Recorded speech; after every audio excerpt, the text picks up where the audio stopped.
Hello student, कैसे हैं आप सब। आशा है कि आप लोग सेफ हैं, स्वस्थ हैं और अपने समय को सही से यूज कर रहे हैं। सो स्टूडेंट, अगर आपको मेरा ये चैनल लेक्चर कंटेंट पसंद आ रहा है तो प्लीज इसे लाइक करिए, सब्सक्राइब करिए और ज्यादा से ज्यादा लर्नर्स तक इसको शेयर करिए ताकि मैं ज्यादा से ज्यादा लर्नर तक कनेक्ट हो सकूं। सो आपको जैसे पता ही है कि हम लोग अपने इस चैनल पे सीटेट की प्रिपरेशन करते हैं, जिसमें कि मैं इस समय फोकस कर रही हूँ पेपर सेकंड पे। पेपर सेकंड का भी जो पार्ट है social study and social science, उस पे मेरा फोकस है और इसके सेक्शन 3 से मैंने स्टार्ट कर रखी है ये वाली सीरीज और सेक्शन 3 के भी कुछ लेक्चर्स हो चुके हैं। तो आज जो मैं आप लोग के लिए लेके आई हूँ वो है गवर्नमेंट का पार्ट 2, क्योंकि गवर्नमेंट का पार्ट हमने पढ़ लिया है पार्ट 1, जिसमें हमने प्रेसिडेंट और इंडियन गवर्नमेंट के स्ट्रक्चर के बारे में पढ़ा है। आज हम इसमें आगे देखेंगे कि गवर्नमेंट के पार्ट 2 में और क्या क्या चीजें हैं। तो चलिए स्टार्ट करते हैं गवर्नमेंट का पार्ट 2।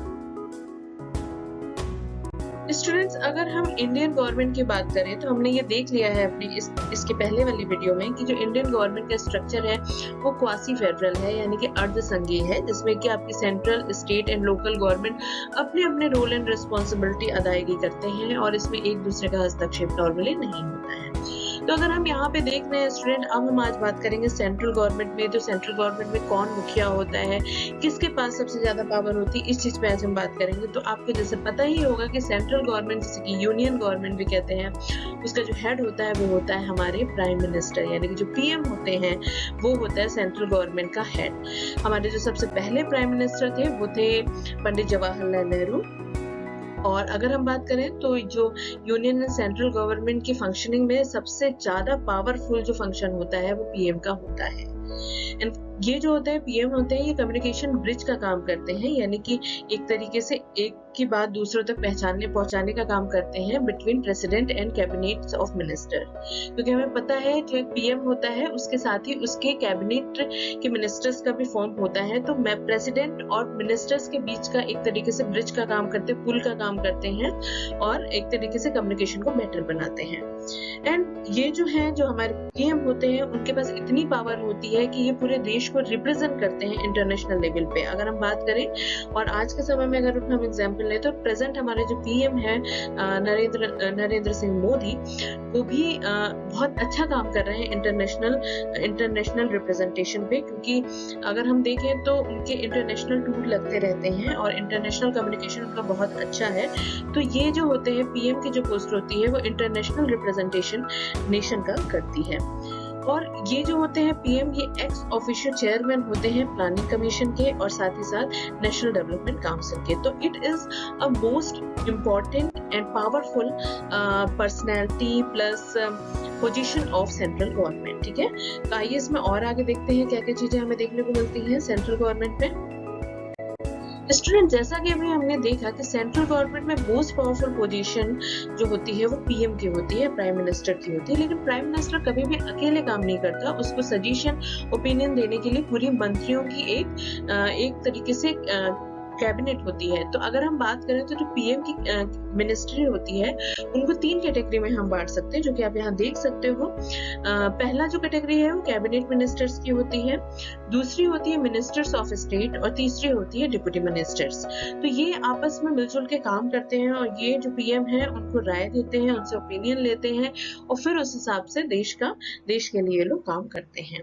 और एक चीज और इम्पोर्टेंट है कि अगर पीएम रहते हैं, यानी कि पीएम का जैसा काम रहेगा उस हिसाब से ही जो उनकी मिनिस्ट्री है वो भी उस हिसाब से काम करेगी। यहाँ पे एक चीज बताई जा रही है कि PM and his council of ministers sink and swim together.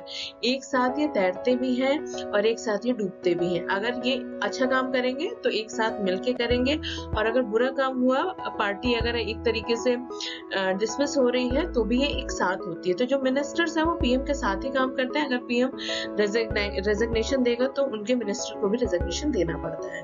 तो ये ओवरऑल इनकी एक तरीके से देखा जाए बॉन्डिंग होती है, जिसके आधार पे ये कंट्री के लिए काम करते हैं। सो स्टूडेंट, यहाँ पे राइट हैंड पे आप एक इमेज देख रहे हो, ये एक तरीके से पूरा फ्लो चार्ट है जो मिनिस्टर्स का होता है। सबसे ऊपर जो होते हैं वो प्रेसिडेंट होते हैं, देन उसके बाद वाइस प्रेसिडेंट होते हैं, वाइस प्रेसिडेंट के बाद आता है पीएम और पीएम के साथ ही यहाँ पे आप देख रहे हो 4 अलग अलग काउंसिल्स हैं, जिसपे भी हम लोग ने बात की। कैबिनेट मिनिस्टर्स हो गए, मिनिस्टर्स ऑफ स्टेट हो गए, डिप्टी मिनिस्टर हो गए और पार्लियामेंट्री सेक्रेटरी।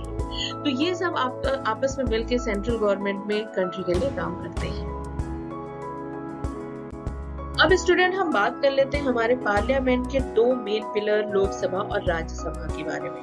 तो लोकसभा जिसे कि हम लोअर हाउस के नाम से भी जानते हैं और इसे हाउस ऑफ द पीपल या पॉपुलर हाउस के नाम से भी जाना जाता है। अब ये इसे ऐसा नाम क्यों दिया गया, उसके पीछे रीजन ये है कि इसके जो मेंबर्स होते हैं वो डायरेक्टली इलेक्टेड होते हैं पीपल ऑफ इंडिया के द्वारा, यानी कि जो भारत के नागरिक हैं उनसे डायरेक्ट इलेक्ट होके ये व्यक्ति जो होते हैं, मेंबर्स होते हैं, ये आते हैं, इसीलिए इसे हाउस ऑफ द पीपल के नाम से भी जानते हैं।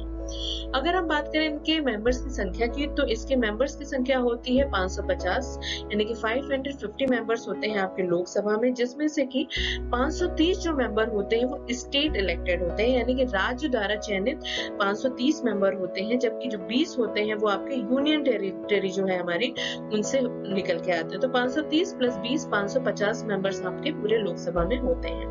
और इनका जो कार्यकाल होता है वो फिक्स्ड होता है 5 साल का, 5 साल से एक्सटीड नहीं होता है इनका कार्यकाल, 5 साल तक इनका कार्यकाल रहता है। और इनमें जो अभी हम लोग ने बात करी 550 सीट्स की, उसमें भी कुछ सीट जो होती है वो रिजर्व होती हैं शेड्यूल कास्ट और शेड्यूल ट्राइब के लिए। और जो इनका रिप्रेजेंटेशन होता है वो बेस्ड होता है पॉपुलेशन ऑफ द स्टेट, यानी कि जिस स्टेट में जितनी पॉपुलेशन है उस आधार पे वहाँ के जो मेंबर हैं उनकी संख्या के आधार पे वो रिप्रेजेंट करते हैं लोअर हाउस में। अगर एग्जांपल लें इसका, तो यूपी जो कि हाईली पॉपुलेटेड स्टेट है, वहां से अबाउट 80 जो मेंबर्स हैं वो रिप्रेजेंट करते हैं यूपी को, जबकि जो हमारे स्मॉल स्टेट है लाइक मिजोरम है, सिक्किम है, इसमें से 1 या 2 मेंबर्स ही होते हैं जो एक तरीके से अपने स्टेट को रिप्रेजेंट करते हैं। तो ये तो बात हुई स्टूडेंट लोकसभा। अब हम राज्यसभा पे भी बात कर लेते हैं। तो राज्यसभा का जो दूसरा नाम है वो है अपर हाउस। अपर हाउस के नाम से इसे जानते हैं। इसमें जो मेंबर्स होते हैं उनकी संख्या होती है 250 मेंबर्स होते हैं अपर हाउस में, जिसमें कि 238 रिप्रेजेंट करते हैं हमारे स्टेट और यूनियन टेरिटरी को। इसमें अब दोनों हैं उनको मिक्स कर दिया गया है।